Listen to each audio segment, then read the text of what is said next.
UK Prime Minister Theresa May should team up with Canada in defense of Bombardier Inc. and give Boeing Company Chief Executive Officer Dennis Muilenburg a dressing down in an effort to resolve a trade dispute between the aviation rivals that is putting thousands of jobs in Northern Ireland at risk.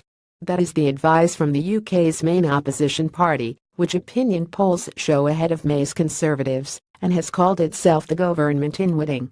Barry Gardiner, who under a Labour government would be Trade Minister, said in a telephone interview that May needs to weigh in more forcefully, as should the European Union. In his opinion, the reprimand is needed because it was Boeing's actions that led the U.S. administration to slap anti-dumping and countervailing duties totaling 300% on its Canadian competitor. Gardiner also said he's urged the EU to be much more active in challenging the measures. The dispute is a headache for May because it threatens more than 4,000 jobs in Northern Ireland, and her minority government depends on the votes of 10 lawmakers from the region's Democratic Unionist Party to get her agenda through Parliament. At the same time, Boeing provides plenty of employment too, and May doesn't want to alienate a key ally while she's courting President Donald Trump for a free trade deal post-Brexit.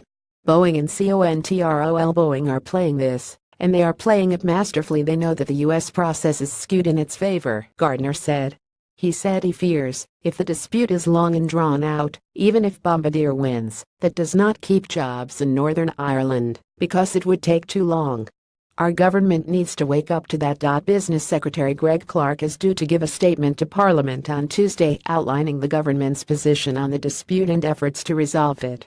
Gardiner's view matters given how precarious May's position has become, especially after a disastrous party conference last week that triggered a plot to oust her. Labour gained seats in a June election in which May lost her majority. A second snap vote could usher Labour in. Gardiner last week met with European Commission officials including the Director General Jean-Luc Demarty.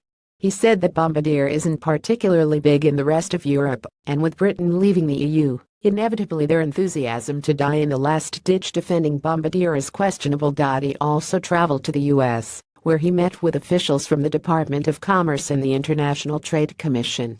He also saw Senators John Cornyn, Ron Wyden and Ben Cardin, as well as Nancy Pelosi, Steny Hoyer, Richard Neal and Kevin Brady, all members of the House of Representatives.